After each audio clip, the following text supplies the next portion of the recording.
area for redevelopment. And they were just trying to add a couple little words, underdeveloped or undeveloped. They're just trying to add those two words that expand their authority in eminent domain. So that was a catch. They might have slipped it in a bill later on, but blighted is currently the definition. Of course, the market powers would lower the prices on those blighted properties, enabling someone to see an opportunity and redevelop it. So I'm not even sure that we need that. But where a highway is being constructed or a power line, there are some legitimate public functions where governance is empowered with eminent domain, and it talks about through just compensation. They can properly compensate. I've had two measures to address this that I've been trying to get through. One is that the minimum bid would be the tax assessment of the property, because you shouldn't have one governing entity say that that property is worth less than what the assessor has said it's worth. Yeah. So, and I got this idea because Oklahoma City went out and tore down the wrong house, and they were trying to give the owner less than what it was assessed at. And I'm thinking, well, this is just common sense. I mean, let's at least, if the arm of government in the assessment, when we're going to pay taxes, says it's worth $100,000, it ought to be worth $100,000 when we want to take it for eminent domain. So we need to look at the area of just compensation. I think people understand that if they're properly, fairly compensated for the true value of their property, we all recognize there are some times where the greater good is served.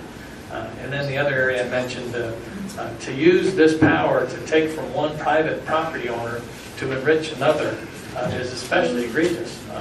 So again, it gets back to being informed, aware, involved, and as you obviously are in this issue, and I welcome you to the battle lines and to the front of this particular issue to protect the people's rights at the Capitol. Yes, ma'am. I'd like to address this to Senator Brogdon. When you're making a decision on a piece of legislation, how do you balance the issue of privacy with national security? For me, ma'am, would you say your quote again? Those who would give up liberty for a little security, I may not be doing this right, deserve neither. Right. But, yeah, that was actually Benjamin Franklin, and that's a great question, and it's not one that I really agonize over. I'll be honest with you, because I understand that the more freedom that you and I have as individuals, the more empowered we become. It's only when we start relinquishing our freedom and our liberty, whether it be through taxes and regulations and legislation, the government gets the power. Well, as we hang on to our freedoms, we'll be more apt to keep secure our blessings of liberty. But as we relinquish that, we give them up, the politicians become more powerful, and I think it's time that we start inconveniencing the politicians a little bit more than what we do right now. I'd like to address this question to Senator Brogdon and Representative Wright. It's concerning the Title 60 Trust Act. And if you don't know what that is, our Constitution, Oklahoma Constitution, says if the cities enter into a bond agreement, can only enter into any kind of a bond for 1 year. The Senate or the legislature come up with the Title 60 Trust Act, which allows the cities to have a trust, and they lease everything to the trust. We have a water trust. Tulsa has over 30 or 40 trusts. They're getting ready Thursday to have another trust, which they're going to call the Baseball Stadium Trust. The Airport Trust just finished enjoining the city into a lawsuit. Now we paid $7 million to the bank, and it's going to take it out of our taxes.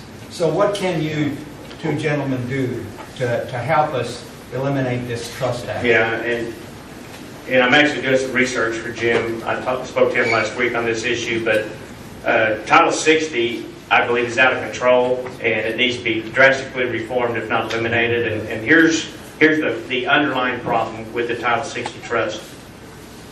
We cannot encumber, the state legislature, we cannot encumber the next legislature. Okay? So what do? We set up a trust, kind of like the city of Tulsa. And so we'll have a trust and let the trust borrow money. Because in the Oklahoma Constitution, it says we can't do that. And anything in the Constitution that we can't do as a state, other governing bodies cannot do. So somebody, some way back when, decided, well, you know, sometimes we really have to borrow money, and the Constitution doesn't allow us to borrow money, so let's set up this trust. And it just encumbers us legally. So I am going to hopefully address it this year, and so I don't really have a direct answer, Jim, tonight on what we can do, because I don't really know what we can do with the trust. I know that there are problems. It's who do you trust? Yeah. But your research. And we're the government, trust us. I thought we had antitrust laws.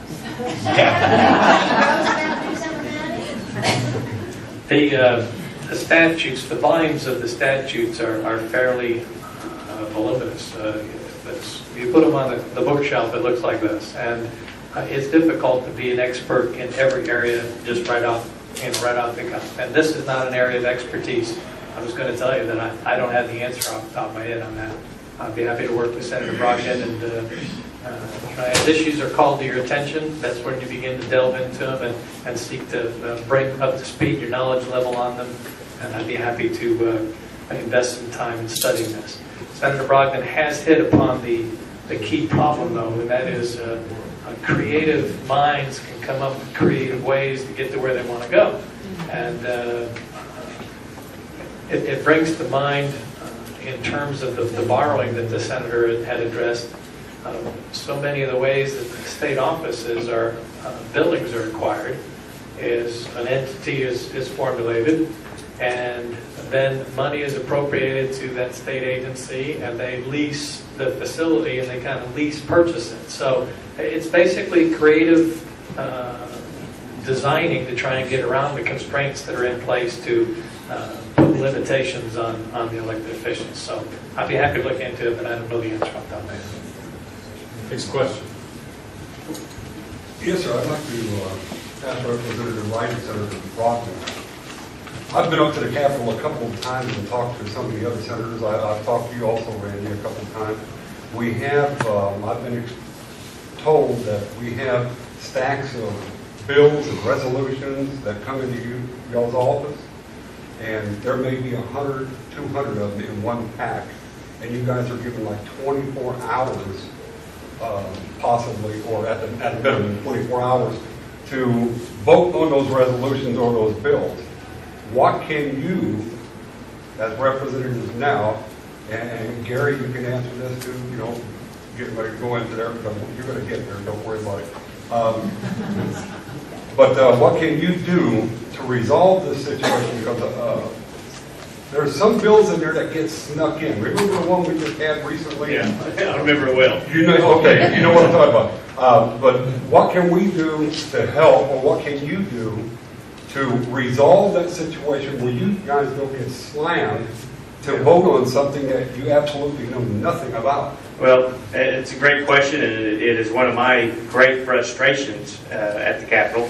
But it's not stacks. You were doing this. Yeah. It's stacks. And this is not an exaggeration. It's probably an understatement. There are times that we will have a 50, 60, 100, 150 page bill put on our desk that literally is warm. It just literally came off of the printing presses. And you can still feel the heat from the pages. And we are voting on that in the next 15 minutes. So what can we do? Hey, we can open up good government. And I tell you what I do on those. Anything over 100 pages, it's an automatic no for me if they don't give me a day to read it, because I'm a slow reader, you know. And so that's why I have so many no votes. Common sense would tell you that that